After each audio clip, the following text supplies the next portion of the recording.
Boa tarde a todos e todas.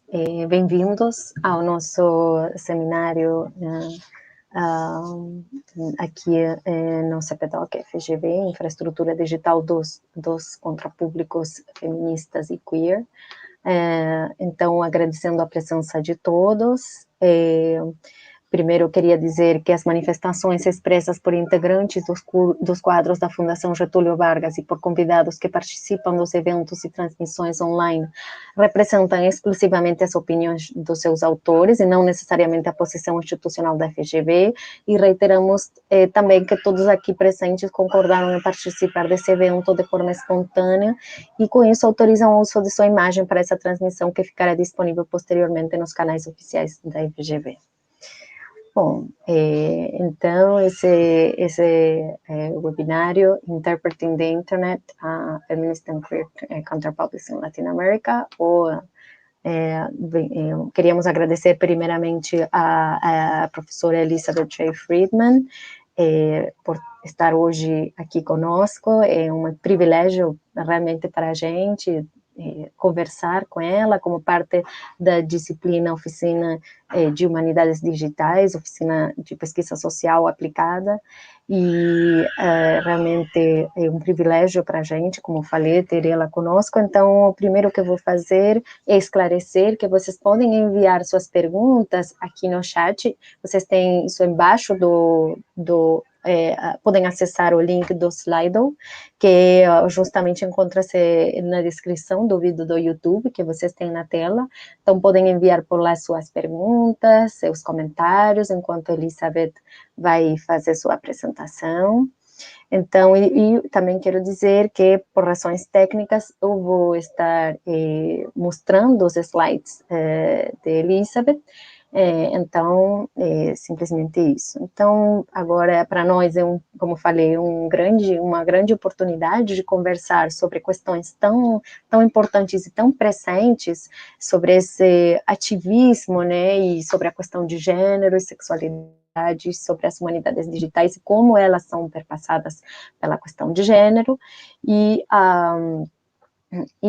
também com a pesquisa da Elisabeth, que é pioneira neste campo, né, de pesquisa sobre os feminismos digitais e os ativismos queer, justamente na internet.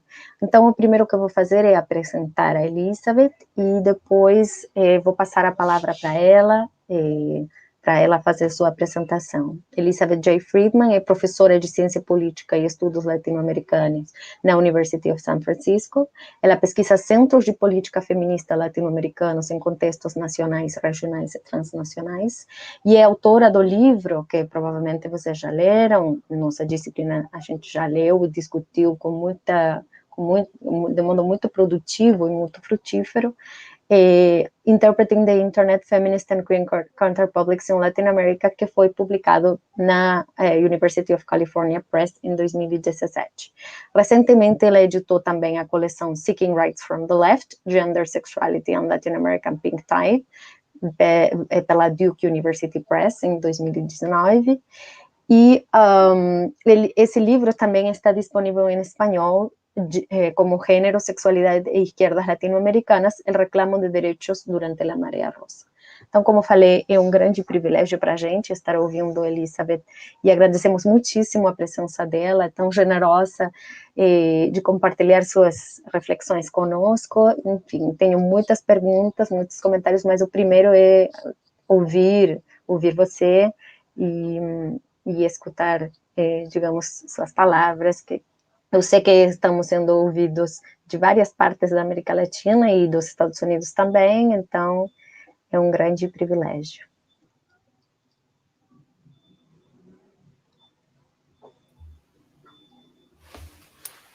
Obrigada mesmo. And now I will switch out of Portuguese. I wanted to start by apologizing for not being able to present this work in Portuguese. I know that this is such a vibrant area for research and study, for teaching and learning. And I am also very honored to have been invited. And I thank Alejandra and the whole team of this particular unit and school for allowing me to participate in such a vibrant community of scholars and those who seek to apply communication studies more generally. So thank you very much for inviting me. I'm very excited to share some of my previous research and some of my reflections on what I see going on today. And then, of course, I am most interested in hearing your commentary and questions and the dialogue that we can have afterwards. So thank you very much. And Alejandra, if you could advance the slide, please.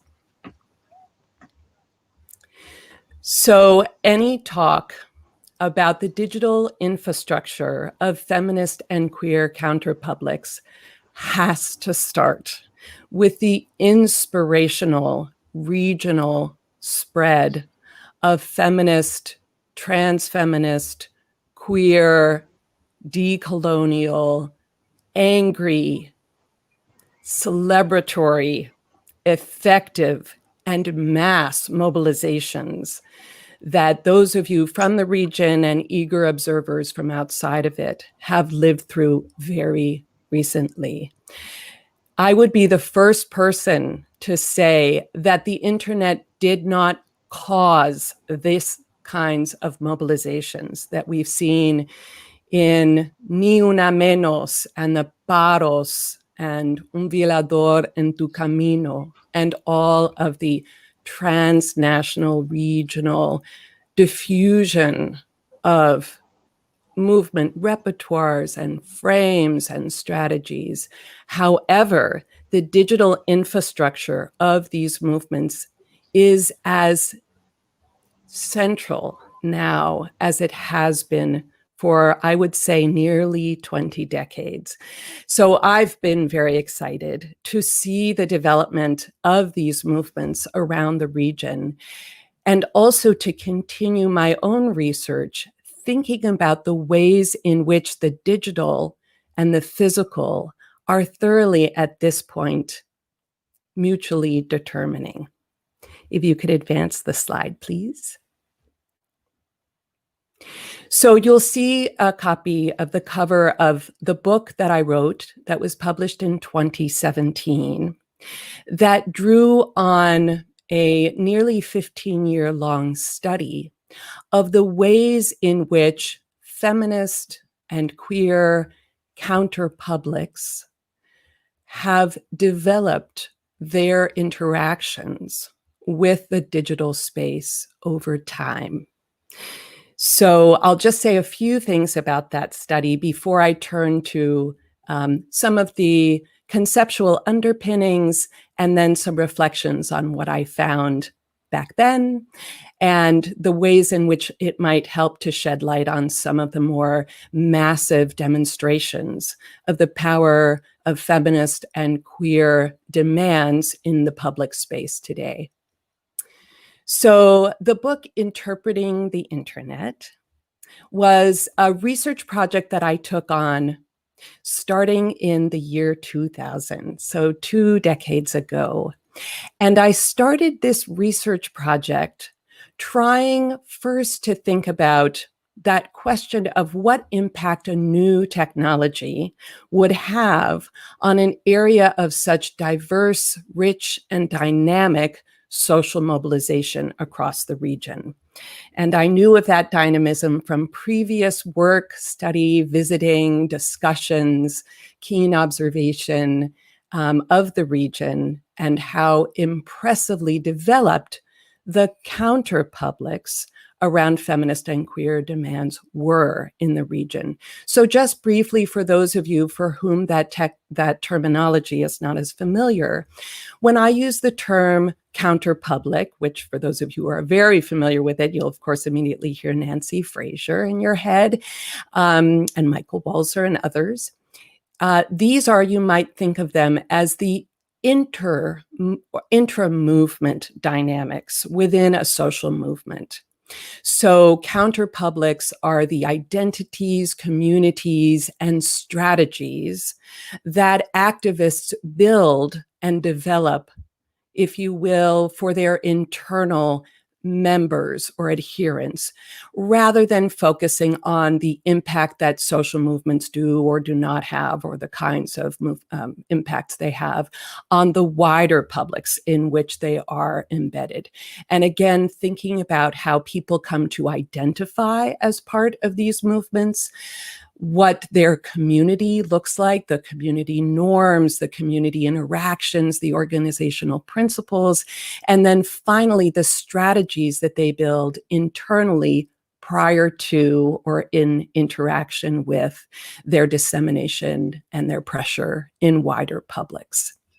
So I was very interested in the question of, here is a very dynamic set of counterpublics.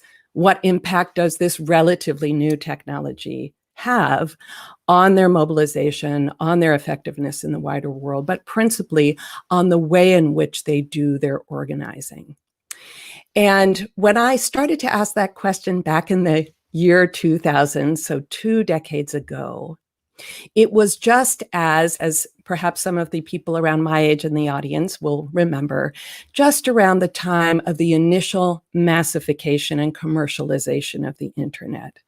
But the people with whom I had so many interesting interviews and conversations when I came to do my research in the region, those activists could still remember what their counterpublic dynamics were like prior to the inception of the internet, and the early struggles and inspirational encounters of when they first went online. And so that was a really precious time to collect information and hear the narratives of what the first encounters with the internet meant to their organizing. And then I had the opportunity to return several times, often to the very same organizations and informants, if you will, to see how, as the internet massified across the region, and of course, with the explosion of social media, right, really distinct types or modalities of internet interaction, how those continued to have an effect on the movements. So that is principally the project, and I'm happy to talk more about that at the end if you have more specific questions. So again, what I'm interested in talking through with you today is a reflection from that time and that research, right? And the research was carried out between 2000 and more or less 2012, 13, 14 in there. And then with the explosion that we are all so familiar with the spread of Twitter and Instagram, the baseline of Facebook, the use of WhatsApp and TikTok, you see, and of course, most of you know very well in carne propia, sorry for the Spanish, but what it means to have these modalities available during times in which counterpublics are seeking to make impacts on wider publics. Could we have the next slide, please? Now, just to situate this work conceptually, when I started to do my work on the internet, I was very much in the positivist mode of seeing technology and society as separable from each other. And my initial questions, as you can see from these kinds of titles, were very much in the mode of what is considered to be a technological determinist framework, thinking about technology as separate from society and asking the question, what impact does the internet have on counterpublics, with the internet often performing that role as the independent variable? If you could advance this slide. So technological determinism, as those titles really, I thought, illustrated quite well, has a couple of principles that we're all probably quite familiar with from our reading or viewing in the media, with this near obsession with trying to figure out how this powerful, I can't say new anymore, but this powerful, ever-evolving technology, right, seeming to be one of the most important forces in our economic, political, social, cultural lives today. And that very much falls under this technologically deterministic perspective because it sees technology as the most powerful force in history, going all the way back to Marx at least, but also again sees technology as separate and separable from society. And for me, this quite really brings it home from Streeter's really wonderful digital humanities book, I would say, The Net Effect. Technology is imagined as if it were exterior to society, as if it dropped from the sky, fully formed, and then exerted effects on that society from the outside. So technological determinism can be seen around any form of technology, but I think we very much see it in the press, in the popular press, in many studies when it comes to the internet and digital forms of communication and information. Could you go to the next slide? Now, bundled up in that technologically determinist perspective of the internet is certainly the idea, the continuing idea that even with all its trastornos, even with all its problems, that the internet is still a place where that can provide positive social change. Could you advance the slide? So part and parcel of a technologically deterministic framework is the idea that no matter how difficult the transitions through new technologies are, that ultimately technology will provide answers to deep-seated social problems. And even as there's more and more awareness of different kinds of problems, whether those are the deep-seated fundamental structures that based on the colonial experience still today of race and class inequality, of gender oppression, of oppression based on sexual preference, right? That somehow technology has come to save the day. And again, I would assert that that continues to be true even as we find out more about things like disinformation during electoral seasons, as that's a pretty lively conversation in my home country, or thinking about the new forms of inequality that are coming up with new sort of technically undergirded forms of labor. So that's the technologically determinist sort of perspective on understanding the impact of the internet. Now, if you could advance the slide again.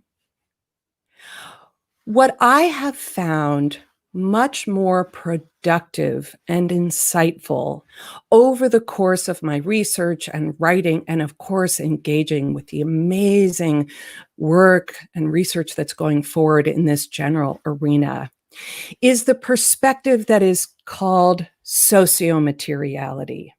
That instead of seeing technology as a force that is separable from society and inherently is powerful and embedded with the answers that we need for all sorts of social problems. Instead, the socio-material perspective argues that technology is deeply embedded in and shaped by social processes. That is, it is inseparable from the broad social environment in which it is embedded. As such, it both reflects and often refracts social, political, cultural, et cetera, economic meanings and their power hierarchies, just as society does. And it does so across the spectrum of the development of any form of technology, from its initial ideational design through its development and construction to its implementation, into its usage, and of course, also its regulation. And across that spectrum, technology is also open to contestation and reinterpretation in terms of its design, construction, implementation, usage, and regulation. However, I do want to point out here that this is an ongoing co-constitution of humans and machines that goes all the way back to the first machines, and that is evident as we look more deeply into any realm of human life that is touched by digital technology. And at this point, that is almost every realm of human life. If you could advance the slide, please. So here are a few of the more recent studies that I found very generative, that I teach in my classes, that I highly recommend. They're mostly coming out of the US academic or activist context. But what you have here are a series of works that show that, for example, race is constitutive of digital technology from the inception of the design of different forms of digital technology right through the usage. And part of the place where I think a lot of the really interesting work is going on with regards to race and also class and gender has to do with algorithms. And the way that algorithms, although they're seen as such a powerful way of turning raw data into actionable information, those algorithms are designed by human beings who are deeply influenced by their understandings of what's going on around them in their broader world. And they rely on data that itself is mined with power relations. So the racing, the gendering, the classing of algorithms is something that I think is particularly interesting, right? In terms of our understanding of it, interesting, intellectual, and fundamentally vital in terms of our political life. And I'd be more than happy to exchange with you about that in the Q&A. And then finally over here, design justice is an example of the ways in which innovative projects, understanding how deeply socially material the internet is, as well as other realms of design, arguing for the need to really change up who and what is integrated from that initial step of the design of technology. If we could move to the next slide. So here are some vibrant examples pulled from one of my favorite arenas of transnational, feminist, decolonial, and queer engagement with internet technology. Dominemos la tecnología.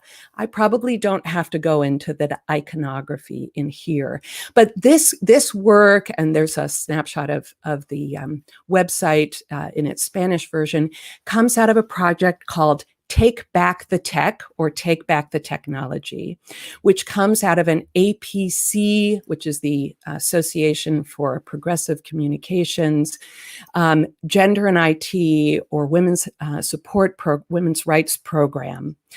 And it's an initiative to engage with the deep-seated problems of online gender-based violence, as well as the need to transform technological tools in ways that activists who focus on liberation from a range of gender-based technologies can safely and innovatively engage the technologies in ways that enables them to do their work.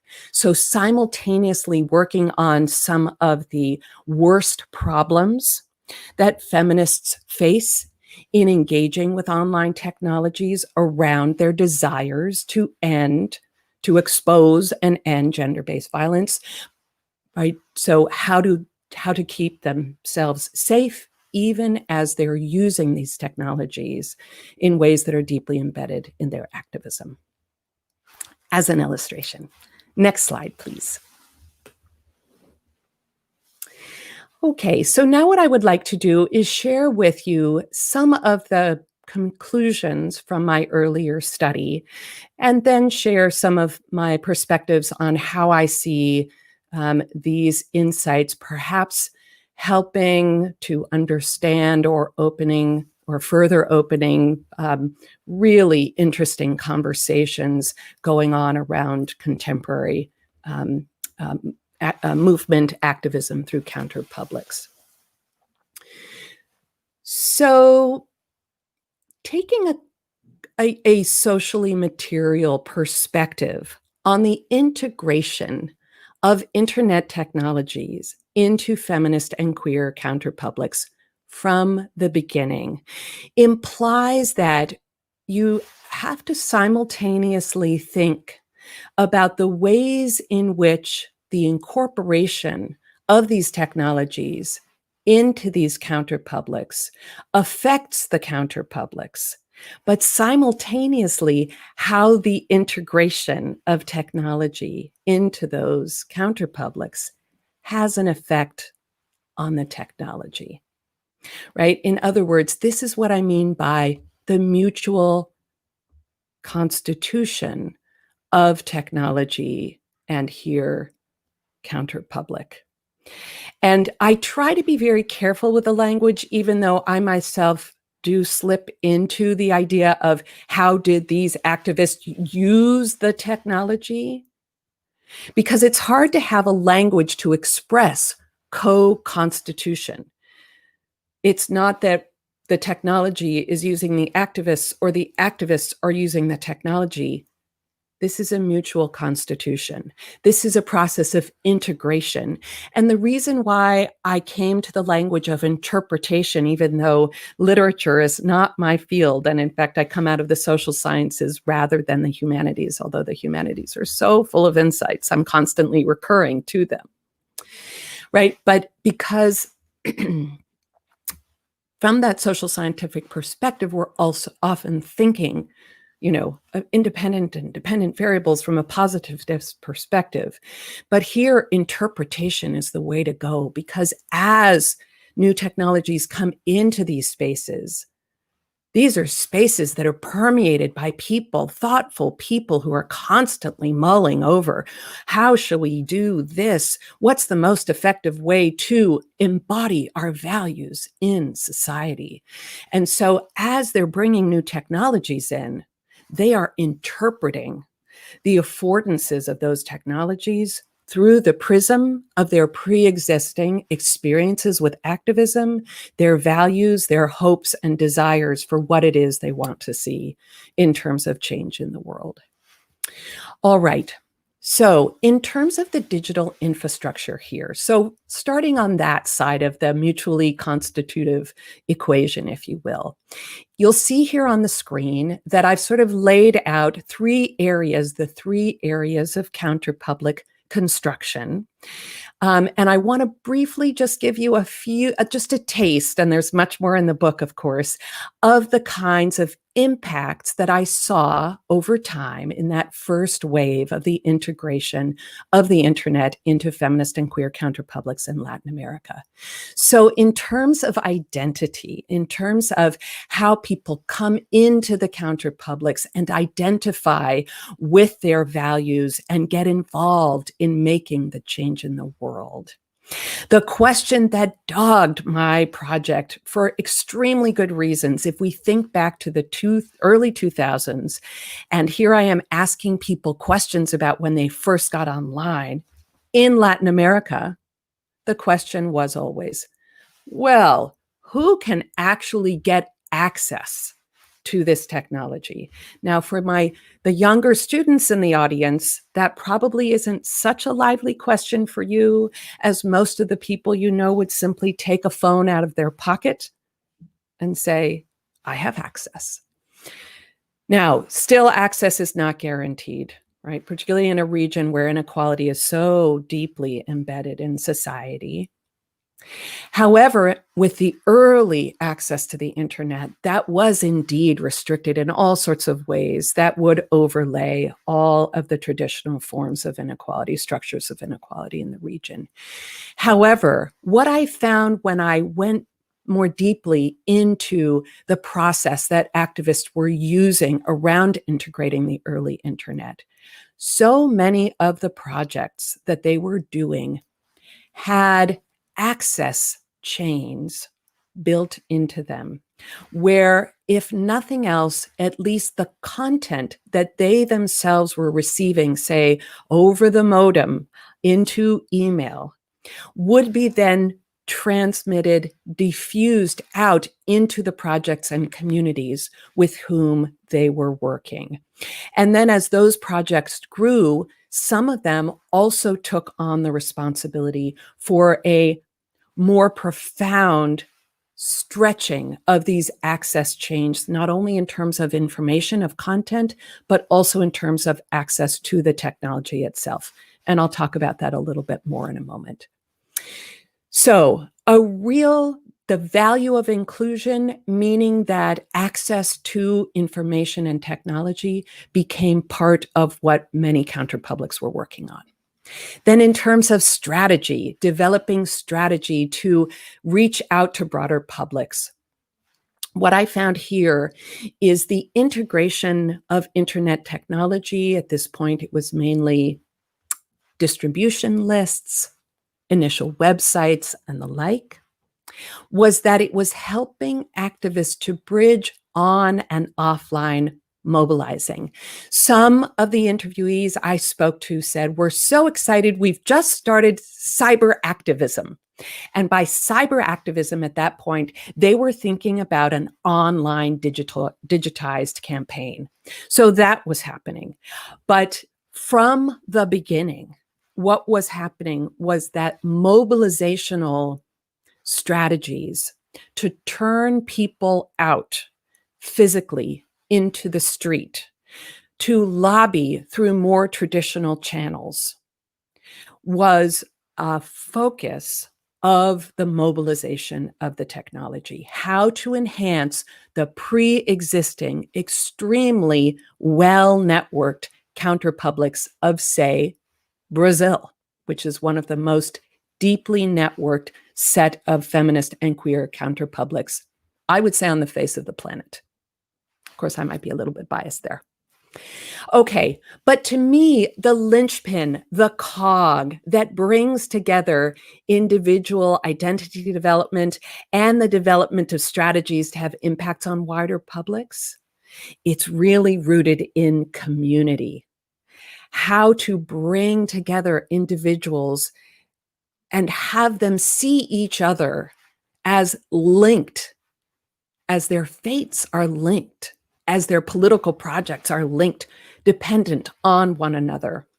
And within that sphere of community, I felt like that was often where some of the most interesting, innovative work was going on with respect to the use. Oh, see, there I am with the use, with the integration and the interpretation of the internet.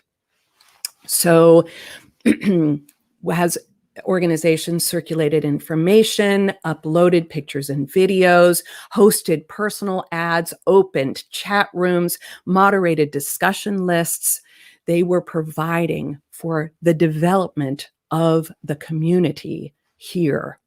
But one thing that really stuck out to me when I was doing this research was how much real labor went into building up digital infrastructures to support counterpublics.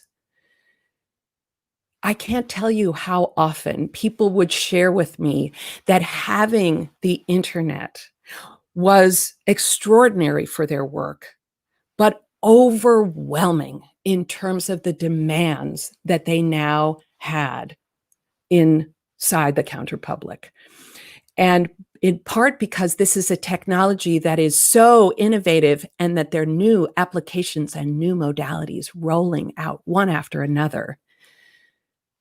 What you often have inside of counterpublics are volunteers, activists who are putting their blood, sweat, and tears besides their job, whatever they do to make money, pouring that into their activism. And on top of that, having to figure out the switch from email to websites, from websites to blogs, from blogs to Facebook, from Facebook to, and on. That involved a lot of real labor. Could you advance the slide, please? Okay, so now turning to the other side of the equation. And here, as I said, integrating technology in society or digital infrastructure into pre-existing counterpublics doesn't just change what the counterpublic is able to do, but I argue it also has an impact on the technology. And this might be a little bit harder to assimilate if I also say I'm not talking about the progressive technicians who really spurred people's access, initial access, which is a whole wonderful, fascinating, largely untold story that I'd be happy to talk more about, or if you're interested, you can check out one of the chapters in my book. So when we think about transforming the technology, the first thing we have to remember is that one of the most common divisions when thinking about digital technologies is in terms of the different layers of the internet. The 3 layers that are used to analyze the internet are laid out on the screen here. The physical layer, that's the layer that now that we're all on lockdown, all of us have access to the physical layer somehow, whether you're talking about a cell phone, you're sitting in front of a monitor, you're connected through Ethernet, you're connected through Wi-Fi. All of those things together make up the physical layer of the internet. And of course, there's a lot of really physical parts to this. And we're talking all the way down to, the DSL cable or whatever other physical connections are made so that computers and other devices can enable our conversations today. That's the physical layer. The logical layer, well, let me then jump up to the content. The content, well, I'm delivering content right now with help from Alejandra, right? This is anything that is transmitted over that physical layer. Okay, so everything, the images, the PowerPoint, the Word documents, the videos, the on and on and on. Okay, all of that is content. Now, what connects the physical layer to the content is the logical layer. And the logical layer, some of you in the audience, that may be where your heart lies and where your work is. But I'm making assumption here that many of us here today take the logical layer for granted unless something goes very wrong. The logical layer is what is laid down, if you will, not the hardware, but the software, the programs, the protocols that are laid down on top of the physical layer in order that we can transmit content across our devices. So you could think about what's in the logical layer being the design and execution of Facebook itself. We are using a webinar infrastructure here. So all of the computer coding that went into this particular webinar infrastructure.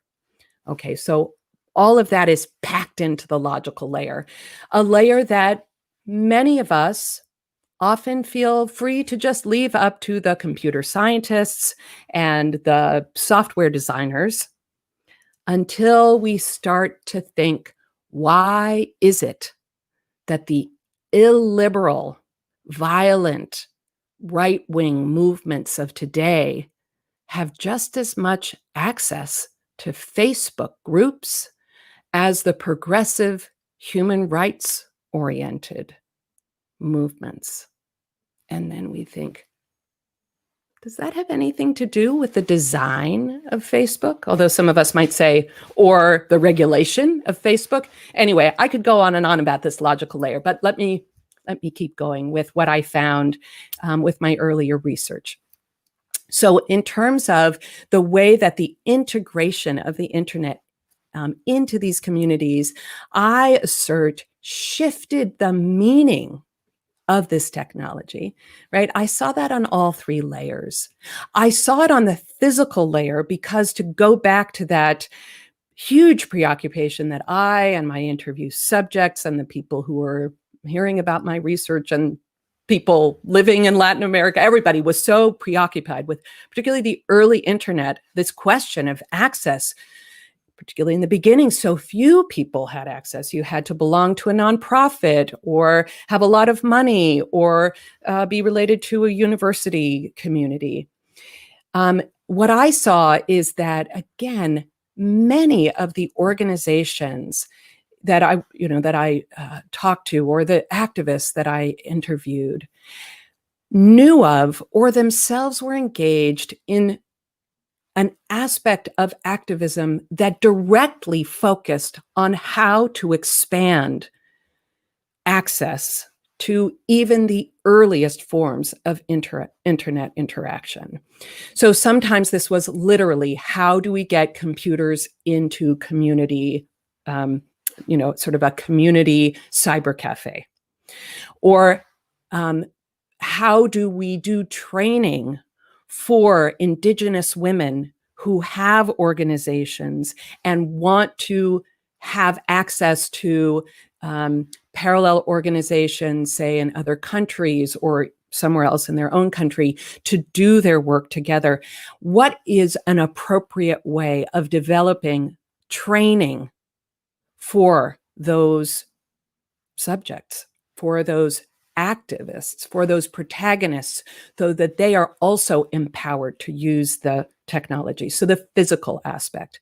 Then jumping up to the content level, I don't really need to spend much time here. The content that was distributed here, right, was a wholesale sort of exploitation, if you will, of every possible modality in order to transmit the values, the insights, the perspectives, the art, the anger, right, of these different counterpublic organizations or broad counterpublics, in a way that would enable them to make meaning and transmit that meaning. But what I thought in a way was so fascinating when thinking through the internet, right, as this modality, was the transformation that went on around the logical level. Two quick examples here. What I saw in terms of thinking about how these activists were hacking at the logical level, it wasn't that they were going in and writing new lines of code. It was that they were hacking the intentions of some of the applications or modalities that they got access to.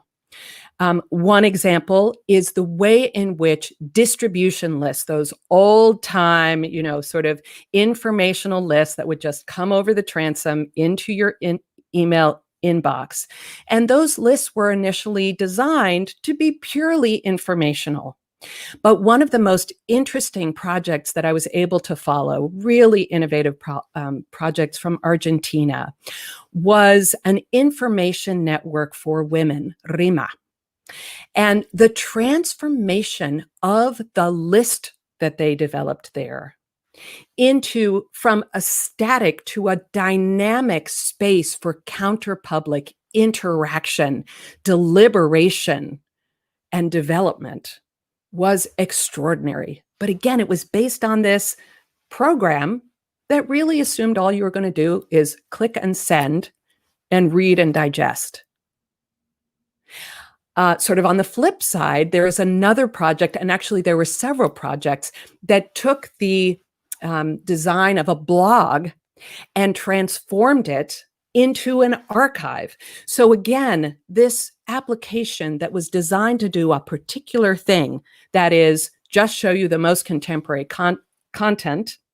And then if you wanted to, you could go back, back in time and click on something. Instead, they redesigned it, taking over the chronology and presenting it as something that would be more like an archive, something that would be there to show the face of a community, to keep track of its development over time, and to make visible the history of a marginalized counterpublic. Could we have the next slide? Well, I'm very anxious to hear about your questions and comments, but I did want to take just 2 more slides here and speak here, and this is more speculative based on, sort of my tracking, enjoying, starting to do some research, mainly just observing and, again, absorbing some of the more contemporary uses. There I go with uses again, some of the more contemporary interpretation of internet applications and materials into the extraordinary wave of mass mobilization that we've seen across Latin America for about the last almost 10 years, right? So more speculative, but I do find some interesting parallels here, in part using that conceptual framework of the counterpublic and then thinking about the layers of technology.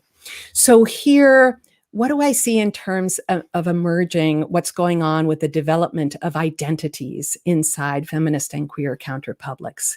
Well, one thing that stands out so vividly in the research that people are publishing on this, and when you follow the social media threads yourself, is how people are coming into counterpublic identities through testimonial engagement, whether that's in a Facebook group, whether that's by tweeting out, yes, this happened to me, whether that's pulling together a WhatsApp group to share the experience of a budding feminist or trans feminist or queer identity.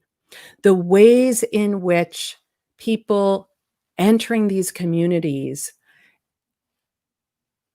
are sharing their personal, deep testimony, particularly around, but not only related to gender-based violence. And in the interface with these modalities, those testimonies are ricocheting around in ways that clearly are affecting yet other people to say, yes, me too. I've also experienced this. This also matters to me. This is also happening to my community. So the testimonial move online has exploded and is deeply embedded in, if you will, the sort of the linchpin or the basis of counterpublics. Strategy, well, the on-offline mobilization continues. And what we see here, of course, is much more mass mobilization that's clearly facilitated by a range of modalities. So you see that interpenetration, and it's so clearly interpenetrated here because there are, all of these sophisticated ways of understanding which modality to use in order to put bodies on the streets. What is so marked about this region's mass mobilizations, however, is it is so far from slacktivism. And one of the most visible, visceral, physical manifestations here is, if you will, the unbound bodies of mass mobilization around feminist and queer thinking very expansively, right? Because of course, those identities, if you will, are also very capacious identities with an agenda that is deeply decolonial and intersectional in so many countries and so many examples of mobilization. But the unbinding of bodies, whether that's sort of physical unbinding with the body as canvas, with the naked or half-naked body without shame, of the range of body and bodily expressions offered to the street, claiming identities, but simultaneously provoking a deep critique of the idea that bodies should be a particular way. This mobilization cannot be separated by the demand to unbind bodies, by the demand for freedom from all sorts of social, economic, and political strictures. So finally, that gear of community that in so many ways transmits, right, or pivots from identity to strategy. So I have to say, as a longtime observer, as a deep respecter and honorer of the extraordinary activist histories of this region, that the developments that happen within community, I do not see as pinned to the digital, because the roots of these perspectives on activism go very deep. They're very deeply rooted. However, they are being enhanced by the ways that I would say, particularly younger, and of course we could debate for so long what we mean by young, but younger cohorts, younger generations of activists are doing with the organization of communities.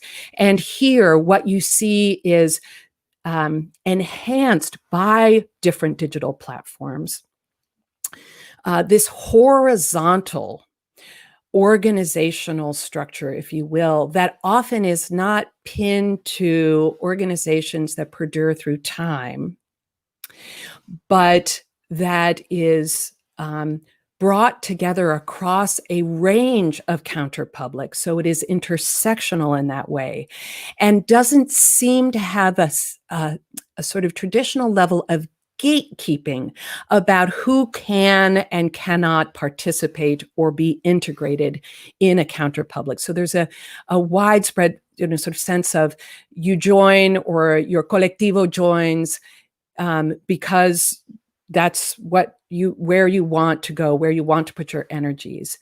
And that instead you have that sense of enredarse, of networking yourself.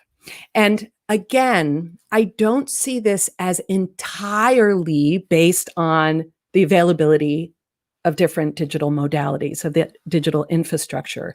It's more that the asamblea is facilitated by different ways of going through the internet for communications.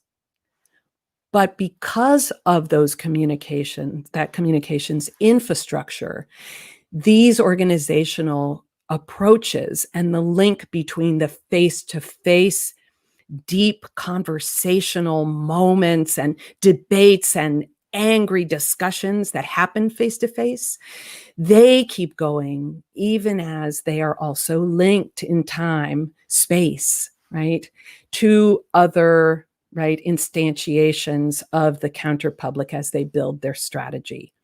So I think that there's a facilitation of the networking, of getting yourself in the network through this network technology that allows for the horizontal connections to be as powerful as they are. Final slide, please. Or almost final slide. Okay, so just to conclude here with some ideas about how, turning to that other side of the equation, the ways in which the technology itself is transformed through use, through these counterpublics. So again, starting at the physical. So the physical has really shifted since the original research that I've done here, particular around mobile technology. And so what you see here in terms of sort of as activists engage with the physical is really about those mobile networks, right? Principally cell phones and the different kinds of connections that continue to enable, right, your mobile communications with your mobile device. I put Wi-Fi here, but of course, right, the cell phone towers are a critical element of this as well, right? So depending on that deeply networked physical layer, right, is something that activists have taken, sort of taken on in a way that I do think today is much less dependent on the goodwill and hard work of individual projects, trying to make sure that people have phones and connectivity. But I surmise that those projects still may be going on. When in one of my interviews in 2010, I remember, one of these projects that I came back and interviewed several times. I remember that part of what they were doing there was literally giving the workers who were and volunteers who were out in the field engaging around issues of youth identity and sexual and reproductive rights to make sure that they always had some money on their accounts so that they could use their cell phones.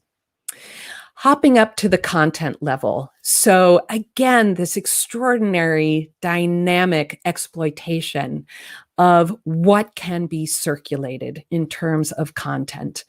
As I mentioned before, testimonio is absolutely fundamental here. Also, the visual, the sort of different kinds of visual content that are possible now, particularly very short videos, memes, slide decks, collaborative visual productions, the circulation and recirculation of the embodied demonstration in Nahua, and how quickly that is then transmitted through a visual modality across one of the many, or at the same time different modalities. That creation and circulation is a place that is really open to many more actors. And I really want to emphasize the creation part here. And that creation, the producers here, may be creating from the ground up, or it may be the way that they they take a hashtag or a meme or a visual representation and twist it in a particular way, contextualize it, put a local joke or a local outrage with the same hashtag, and then that enables the further circulation. That's something really interesting that's happening with the content. And then finally, because I'm at the hour here, the logical layer. The platform politics here are extraordinary.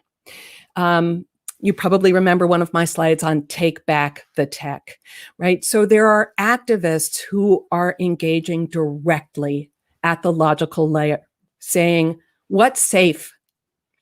What's good to use? What's dangerous? How do we transform this application to protect ourselves, even as we want to use it to demand the change we need to see in the world?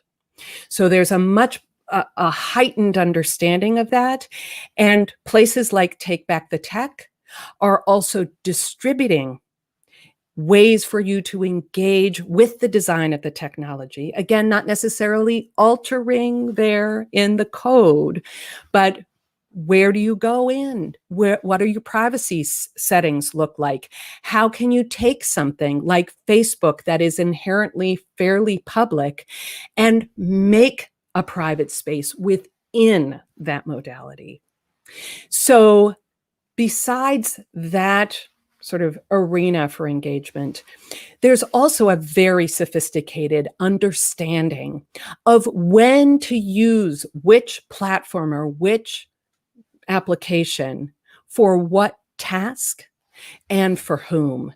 And so I'm going to end this by reading a few quotes from a research project that I've been so lucky to be engaged with an Argentine co-author. And we're still collecting more interviews with young activists around their incorporation and activism with Ni Una Menos protests. So just two quotes from that research to show, again, the understanding of the task and audience. First, around task. right? So one interviewee succinctly applied the speed of Twitter, visual outreach of Instagram, and informational resources of Facebook to the concrete subject of their activism, that is feminicide and gender-based violence. So this one activist explained, Twitter is more the news of the moment, or it's more, this girl has disappeared, with the facts, and then you share it. But in Instagram, the photo of the girl who has disappeared appears. And of course, as we know, the way activists have these girls and women appear is often in a way that celebrates who they are, their identities, and their protagonism, rather than treating them as victims. And in Facebook, she went on to say, the picture, the facts, and other things appear. And then in terms of audience, another interviewee laid it all out. And perhaps for some of the younger people in this audience, you'll resonate with the clear way she understood which modality for which people. In Facebook, I have encounters with my mother, commenting and sharing things. In Instagram, I have encounters with my friends, uploading stories, which is faster. And in Twitter, with a reality more of the moment, but with more goings and comings and debate. I use each social network with a specific objective, right? Because we understand in the social networks today, you basically find reality. Because the reality put together from a particular place, but a reality that has different publics and different perspectives. And for me, that's really good that this is generated, even if I feel contradictions about the information overload and with consumption and all of that. Always, it seems to me, much more positive that the ideas turn and circulate than getting stuck in something that could be only getting together with my own friends to debate, right?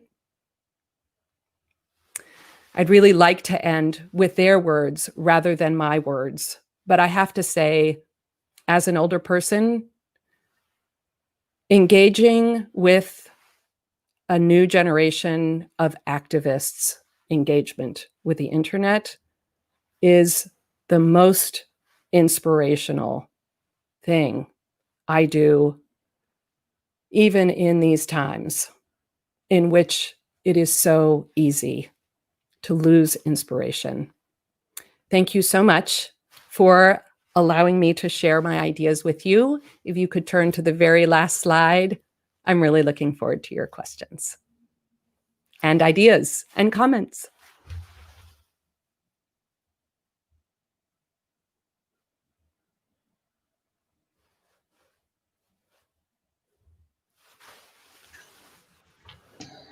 Muchísimo obrigada. Thank you so Obrigada much, você. Elisabeth. That was a fantastic presentation. It gives us so much to talk about. If I had, we had so many questions already from the students, and now we have so much more to say after such a fantastic presentation.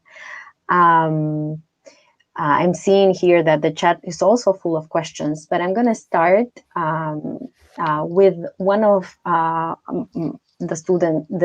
questions the students sent me beforehand, and I had the time to translate it. And so we were talking in our class that yours is a pioneer study of the relation between Latin American feminists and internet, right? Of these contrapúblicos that you talk about. So you see, it's so interesting because you look at a perspective in which really it was utopian, that horizon of like, the internet is coming, we have to get in this and we have to start doing this. So the question of access, it's so interesting that it was there present, right? And so when we were talking with the students, we were thinking that nowadays we are in a more dystopic environment, right? And historical and cultural context in which, as you said, many groups that are illiberal, as you said, or very extreme in their thoughts, particularly about sexuality and gender, have taken a lot of these platforms, right? And a lot of these arenas and environments. So we were thinking about access now. How do you see access now when, particularly during the pandemic, my students were saying that they have felt how there are, at least in Brazil, from our experience, and we've seen this in many universities, how difficult it is to get people access to. Maybe they have a cell phone, but they don't access other webs, and there are differences between, for example, the visual and the textual. So, for example, WhatsApp and Facebook, and WhatsApp, Facebook, Instagram might be easier because they have such a visual content, and other platforms such as Twitter are more based on text. And because of the difficulty of accessing and debating text, people don't access those kinds of platforms. So we were thinking about access still now, right? It seems like the same question, but at the same time, it isn't. Because right now, during the pandemic, we were seeing this with many students. It's not guaranteed. There are a lot of exclusions still, of course, and how expensive it is and how difficult it is to get access. So do you think people are dealing with that differently, with that same challenge, but in a sense, do you see there's any difference between access then, when it was like this utopian environment, and now that we are suffering from this dystopic, right, pandemic? Well, I do want to say that the issue of access, of course, is it's still fundamental. And if it's of interest to those of, I assume that many people in the audience are located in Latin America. So just to give you some perspective, I am also teaching online right now in the San Francisco Bay Area, and my students are located all over the country. Some of them moved back to be near school, but the school is mainly physically shut. And in my classes, my students also have issues with access. And I think that that's always fundamental to point out, because it means that none of our countries have advanced the issue of access far enough. And the issue of access, like so many other issues today, right, the pandemic lays bare the underlying inequalities and the structures, right, that for some people are never submerged, but perhaps emerge in new ways or with new intensities given this sort of global shock to the system. So I assume that a lot of what's happening with my students and access has to do with a range of other issues having to do with resources and whether they have sufficient resources and support, again, to be able to come into a synchronized class and use video and audio and access the different applications that my university assumes that everybody can use on a regular basis because we're all online. Now, my university did try to do a few things so that students who needed laptops or hotspots could have access to that. I would say that the public school system where my children go to school also put into place a politics of access where they did not start online education until they had made sure that even rudimentary access would be possible for every student in the district before school started again.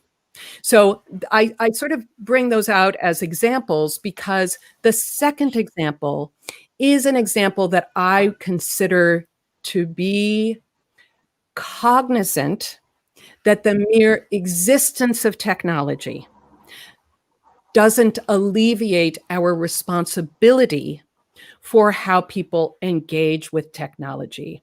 And so to go back to the utopian sort of moment of the very early internet, which from my research and others reveals that particularly the initial dissemination of the internet as a place where computers could talk to each other regardless of their network, that dissemination was done deliberately in a way that fomented the connection among people who depend on information for their activism, for their study, right? And it was done across networks that were interested in advancing often rights-based projects.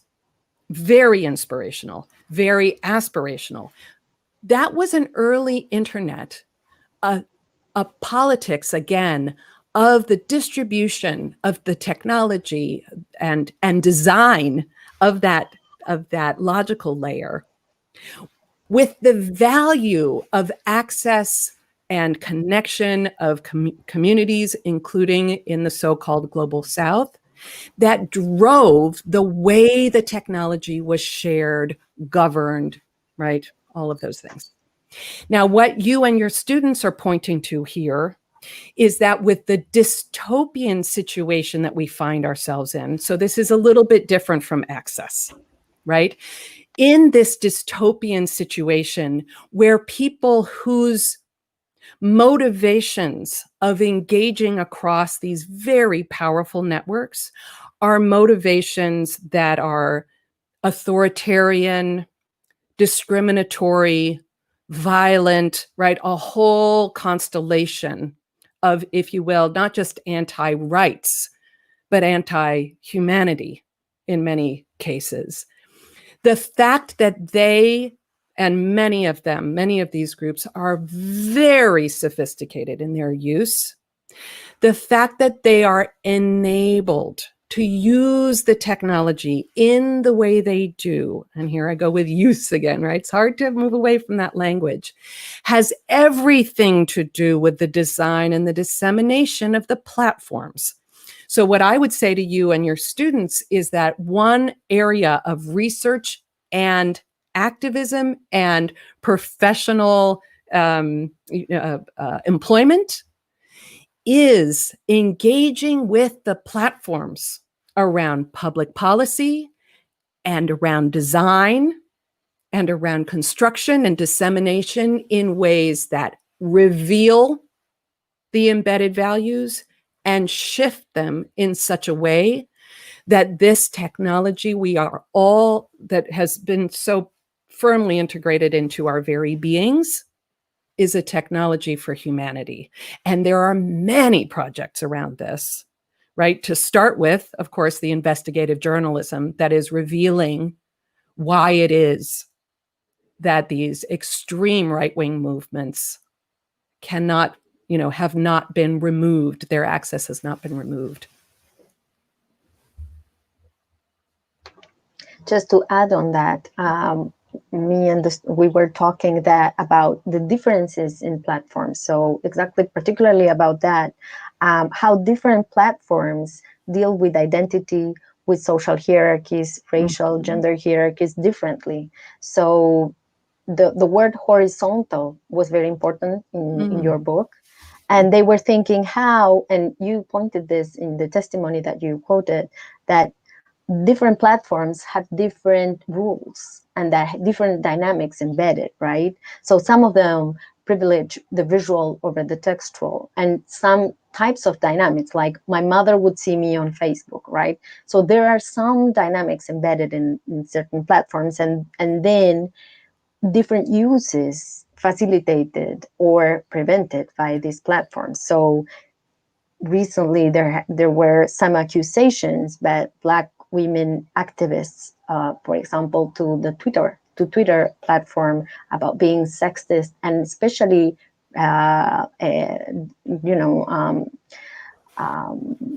making like even more and more difficult for them to protect themselves, as you were saying, from sexism and from racism. And so how do certain platforms enable, as you were saying, certain actions, and how do certain platforms and certain uses of platforms? So you were talking about listservs, and we were talking about that in our class, how something so simple can be so powerful, right, at the same time. Yeah. So, and that listserv is still going. It was founded in 2000. So it's a very long lasting project in part because the work that was put into it in the beginning and then continued by the founders, moderators, but also the members, their commitment to that network was a commitment to the work that they wanted to do in the world. And so there was a real mutual constitution there. And I think I just add one thing to what you were saying about how important it is for us to think about, okay, so the rules, if you will. Okay, so the design of distinct platforms can give it what in the sort of internet studies world is called affordances. I don't know if that's language that that you use, but the design of a particular platform often is intended to have particular affordances. So particular advantages or ways of transmitting information and enabling communication. So the affordances in general we associate with the internet are rapid dissemination, one to many. Some affordances are very good at synchronous, others better asynchronous. Some affordances might be about disseminating visual or text, right? Things you have mentioned.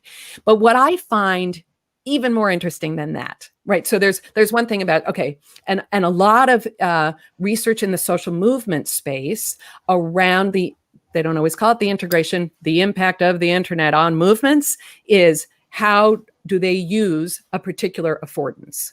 Because the internet is like this, the movements can do that.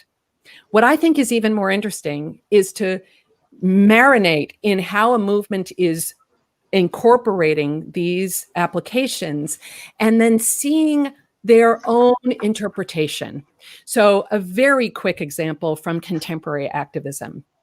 What's Up was not designed for feminist counterpublics to be able to design specifically different kinds of groups in order to facilitate different parts of mass mobilization. But yet you cannot talk to somebody in the Ni Una Menos space or my guess in any other space without them saying, oh, what's up? They don't always mention it when I say, or, when an interview says social media, they say, oh, well, okay, there's Twitter. Twitter's important. We use it. But in the meantime, what's up is the capillary, right? It's like the veins that they're sharing. That's not why What's Up started, right? But that is, again, an interpretation of why would this particular free text program serve us as well as it does. Excellent. So I'm gonna now ask a question by Horacio Sivori from Clam Wersh, who says, glad to be here. It's nice to see you again. Congratulations for the talk and also for your precious book. I didn't have a chance to say that personally before. My question is on the ambiguous yet powerful role of violence in the construction of feminist and queer digital counterpublics as a disputed polysemic concept for varied, multi-layered, technologically mediated and embodied phenomena. For instance, the apparent centrality of online gender-based violence in feminist online engagement and mobilization, yet politically appropriated in radically different, often competing manners. Well, I look forward to your work on this, Horacio, as all of your work. And as you know, I'd love to say we have a mutual admiration society, but I would really point people to your work around this. It is, I guess, you could see it as somewhat of a conundrum that violence in itself, which physical, psychological, social, economic, political manifestations of violence, which continue to permeate our Americas, so deeply painful, yet at the same time forming the solidaristic ground on which so many people walk. And I think that I tend to look at this through the prism of the role that violence, the role that counterpublics have made of violence, going back particularly, at least in my understanding, to the 1970s and 80s, making violence visible, politicizing violence in a way to make visible the forms of authoritarianism that really permeated the region at that time. In a sense, set a movement, I don't know to say a movement agenda, but a set of movement understandings and repertoires, right, ways of acting that I think interacted with the context in which violence continued to be so fundamental in its politics, that there's been this construction of, again, the solidaristic, sort of groundwork. And I was very struck by that, I think, going back to the 1990s, when it was often Latin American activists that showed how speaking of violence was a way, maybe like talking about the pandemic, that you could lift up and show all the cross-cutting relations of power that end up creating these different forms of violence that people experienced.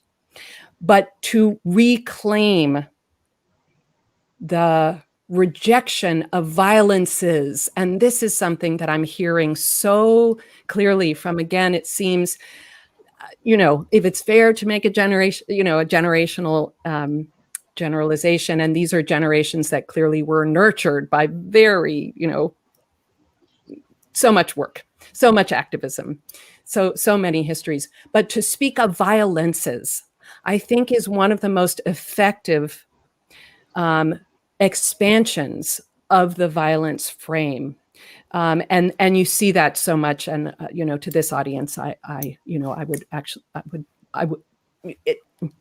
you can see, like, me explain it to you. I don't think so. But I do want to say that I have observed, particularly, like, for example, in the ni una más, ni una menos, nos mueven el deseo, the ways that multiple forms of violence are brought together, spurred by, right, something that perhaps a wider public can understand as actually being violent. So I know that was a lot of words, but I really look forward to reading your work about this. Excellent, thank you so much. And there's another question about the different relationships between publics, counterpublics, and social movements. You speak a little bit, we wrote a little bit about this difference in the book, but maybe I thought you could expand that a little bit. And also considering what we said about different uses and different platforms, and until what point you can talk about, even segregated publics. This is something we talked a little bit during our course. How students we wondered at what point some social media were stimulating this segmentation, right? This sort of segregation of different publics, where you don't see what the other one is talking about, and how internet and that's certain social media don't represent every communities and publics at the same time, which is at the base of the idea of contrapublics, right? But at the same time, it's interesting to listen to your thoughts about it. Sure. So I'll try to keep this brief. So my focus on counterpublics is because I'm really interested in the work that goes on, if you will, in the guts, in the insides of the movements, particularly, of course, with the sort of thinking about the integration of this digital infrastructure inside, if you will, the movement. That's the easiest way to think about it. When we think about studying social movements, often the interest is what impact those movements have on broader publics, the outside world, outside of the movement. But of course, there's also the question of the constitution, development, nurturing, growth, divisions, ends, debates inside the movement. And to me, the counterpublic language is powerful there because it enables us to look at, again, those sort of fundamental elements of a movement space. Now, you can have a counterpublic that may not have public-facing movement actions as their sort of their main face or something that they're particularly interested in. They have an impact, but they're much more focused in on what it means to build identity and community with respect to their, at this point, maybe marginalized is, too cut and dried, but to nurture the community that does not have enough space, safe space, creative space, physical space in the broader public. And so you could have infinite numbers of counterpublics. I'm not going to have a measurement like, oh, well, if you're like this big, do you count as a counterpublic? But I would insist that counterpublics, that contra, right? That idea that they're countering and encountering wider publics and making space that is really focused on who they are, what they want in the world, how they want to survive, rather than necessarily thinking, and how are we going to make change? Now, for many counterpublics, how we're going to make change is part of the work that the internal work they're doing, right? That's sort of that strategy element of counterpublics. But I found it useful for sort of delineating, and of course, where the exact boundaries are, very fluid, right? But of delineating these counterpublics to understand their vibrant dynamics, because as somebody who's interested in change, I don't think that we understand why change happens, how change happens, simply by looking at the visible manifestations of change projects in wider publics. So that was that one. And then I guess briefly about the ways in which social media could exacerbate divisions or simply make some counterpublics invisible to other counterpublics. So I want to say two things about that. One thing I want to say is that I do think that you and your students are pointing to the issue of the algorithm, right? You're pointing to the issue of the design of the platform that is put in place with a value in mind. Most of the algorithms' values are driven by profit. Individual capitalist values are sunk so deeply in the platform space, in social media space, in the incentives for the development of applications, that you see the ramifications. It's sort of like the inescapability of neoliberalism. I don't mean forever. I mean in terms of your daily life. It's inescapable. It's around us. We have to engage with it. Well, it's also embedded in your applications. So those algorithms are developed in such a way that, broad brush, you see things that you tell it you want to see so that you're getting what you want out of this, so that they can generally somewhere sell you something that they think you want, right?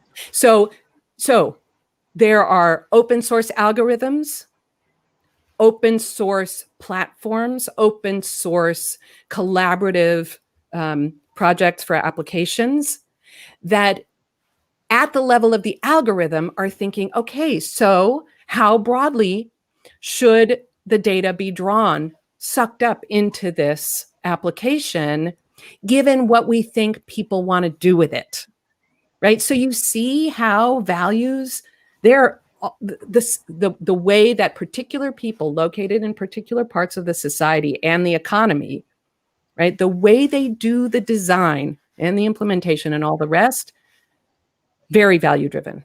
They just say, nope, just a neutral tool. Anybody can use it. Free speech, it's open to everyone. Be creative. But there are going to be limits to that. So that's one piece of the puzzle, if you will, sort of the more technical piece. But I think that the other piece of the puzzle here, when we're thinking about the ways that the use of social media can reify counterpublic dynamics and sort of make other counterpublics less visible, that's, if you will, a counterpublic politics, right? And I think if, particularly as you get a sense that, oh, I've become siloed, who I see on my feed, who I follow on Twitter is making other people invisible.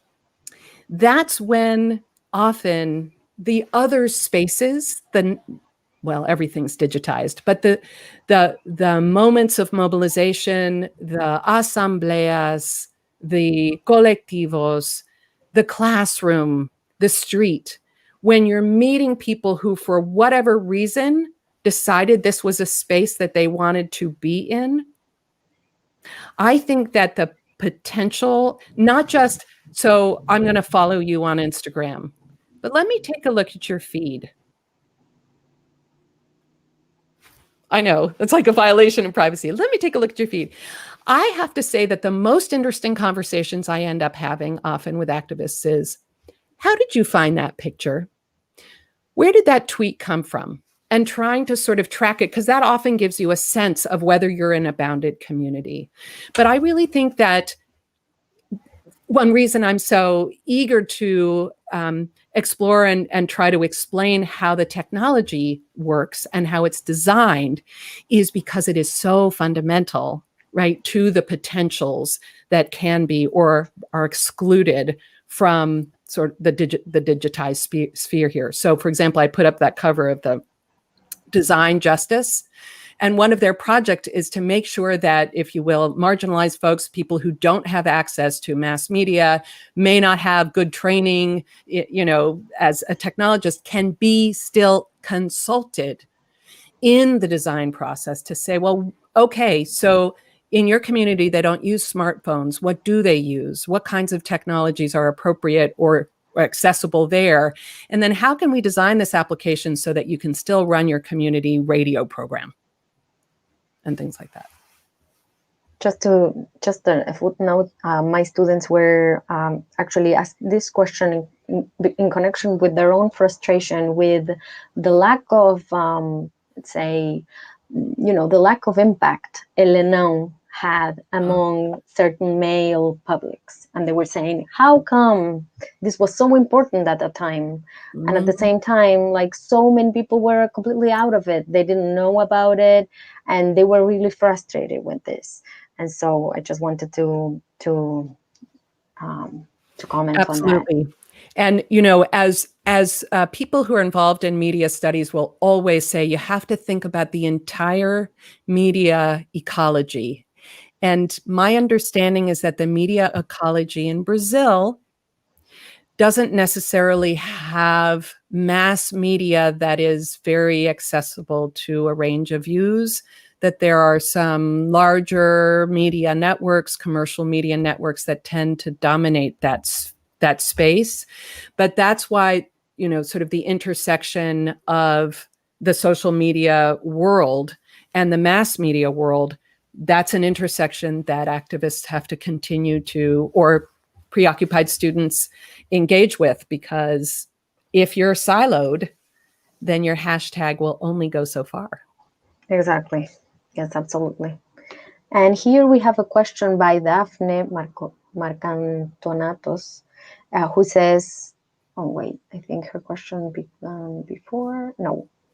So she says, discussions, or she brought this topic, I don't know if it's cut, but it's about discussions of place of speech and what we call cancel culture. Do you think these concepts will be revised over time?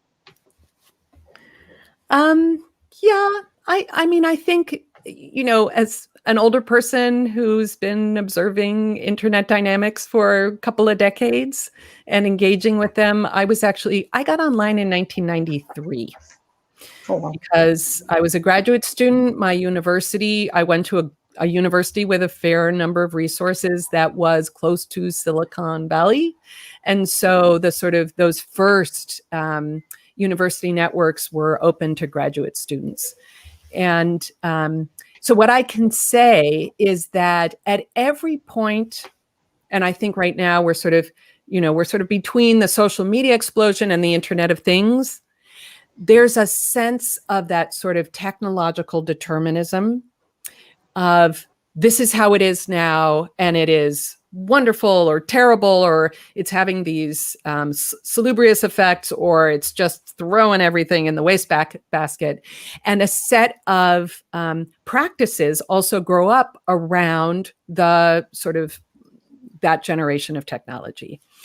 And so if you think about cancel culture, for example, depending on your interpretation of cancel culture, right? I think often cancel culture is taken as a pejorative term for when people on social media, the pejorative explanation, the denigrating explanation, gang up on someone through social media and say, you can't even be here. Like, either they directly say, given who you are and what you've said, you better get offline, or close your Twitter account, or close your Instagram account. And that kind of culture, which I think people see predominantly on the left wing of the spectrum, is seen as this bullying that is interpreted as being against free speech and people's individual right to express things how they see them. So that's one interpretation of cancel culture.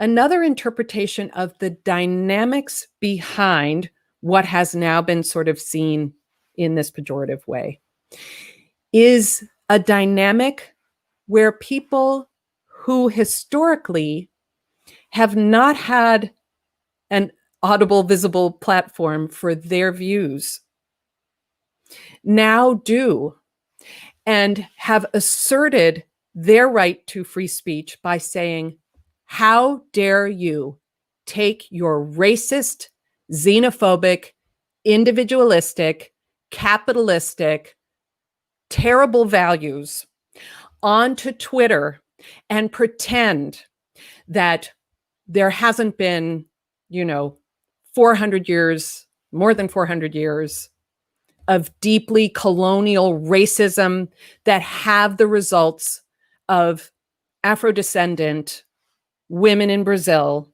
being systematically devalued because of the color of their skin, their last name, their phenotype.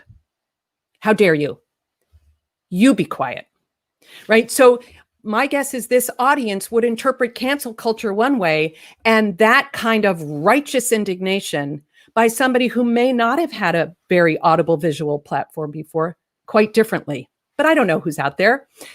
Regardless of your ideological perspective on issues of racism and how deeply centered they are in society, what I tend to read around things like cancel culture is that they are a reaction to what it means to have a much broader number of voices in these platform spaces.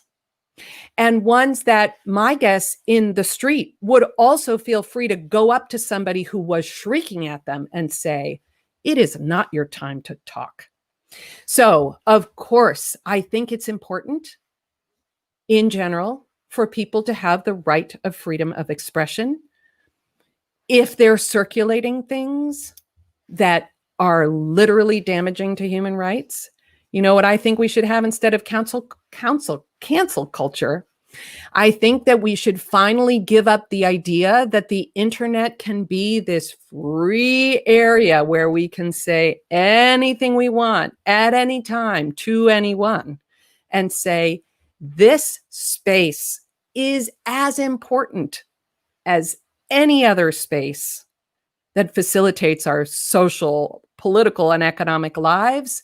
And just as we do every other place, we need to think about how it works, right? Because all these other things are built on top of, as we've talked about, and I know Alejandra is clearly talking about with her students, algorithms, design, dissemination. Why should that be, off limits to our judgments and our policies? We don't put, well, we do too often, but there are supposed to be health and safety measures for factories. There are supposed to be codes of conduct for universities. Why is the internet off limits when pretty much any other space is not?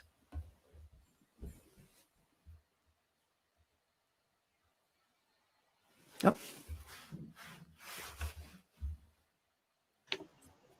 Thank you so much, and I'm going to go to our last questions because I know you must be very tired and students must be as well. I'm not. I will be talking about these incredible topics for a long time.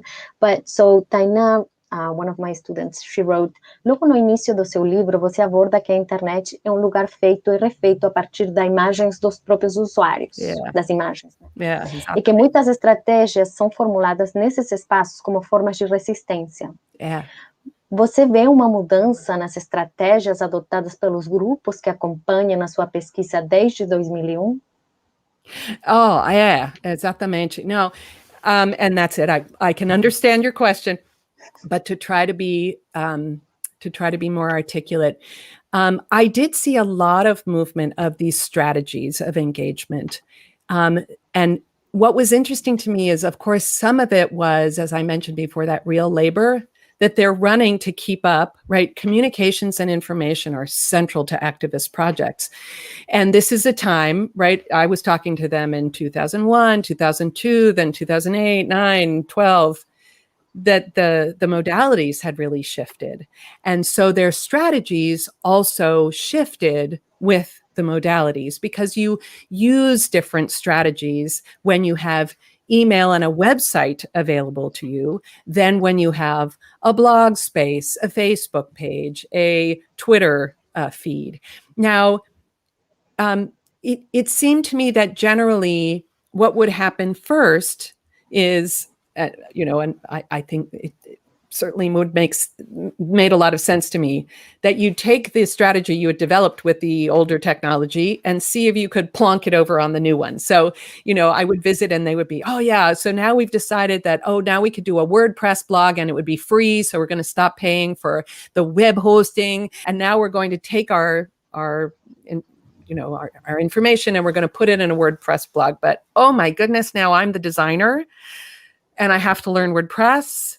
And right, so I really want to emphasize the labor that's included here, because I think, the internet, we can just go on and do it, but how many of us have spent hours, I'll just confess here, even getting me online this morning, right? Luckily that happened and we worked this out, but multiply that over, getting online, trying to go to school online, do your research online, figuring out new platforms, and then you want to interact with other people who have issues, right? This is a lot of labor. And the people who do it all day long should be paid for it because it is labor, right? It takes your time. It takes your intelligence. It takes your education. It takes your investment. So you want to think about it as labor. And if you want to donate that labor, donate it, but it is real labor. Okay. And that speech. But so in terms of the strategies moving, they did move with the technology, but I really appreciate you reminding us of what I said there, because again, the strategies would move, but they wouldn't be Twitter asks us to do this, and so this is what we're doing now.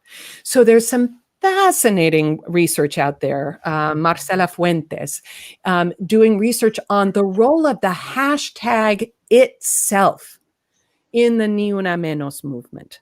The hashtag, she is in the humanities, and her understanding of the travels of language and symbol show that the travel hashtag, she has, hashtag performativity, right? That her understanding of the engagement with the hashtag, right, is very much rooted in the way the activists are using it in their strategy, not just to make it go places, right? Whatever the baseline of hashtags is. And I'll just remind you that a user came up with a hashtag that wasn't part of the design. So I think that there's a lot of room to really look deeply into that strategy, because again, from a socio-material perspective, the relationship between society and technology means that users engaging with the algorithmic-based platforms can shift the way the impact and the strategy, the modalities, the affordances through their use. We all shift them through our use, and they come running after us to try to make money off of that. But there's also real deliberate engagement to try to think seriously, given our values of inclusion, community building, anti-violence, whatever it is, how do we engage with the platform in a way that takes those values into account? Great answer. Thank you so much, Elisabeth. So we're gonna have to end now. I'd like to thank everyone that was here today. I want to thank also FGV and CPDOC in general, the School of Social Sciences at the FGV, for bringing us here, for making this possible. I'd like to thank also, I wanted to mention that this seminar is organized both by the Digital Humanities Laboratory at the School of Social Sciences and by the Pensamento Social, o Laboratório de Pensamento Social na Escola de Ciências Sociais. E então quero agradecer a todos, inclusive as técnicas que nos ajudaram hoje, e ao público também, aos meus alunos. E então, thank you so much, Elisabeth, for being here and for sharing with us your thoughts. So we're gonna have to say goodbye for today. Thanks, everyone. Obrigada a vocês. It was a pleasure. So interesting. And thank you so much for enabling me to be part of this really interesting community. And I appreciate the questions. And thank you, audience. I hope to see you in some future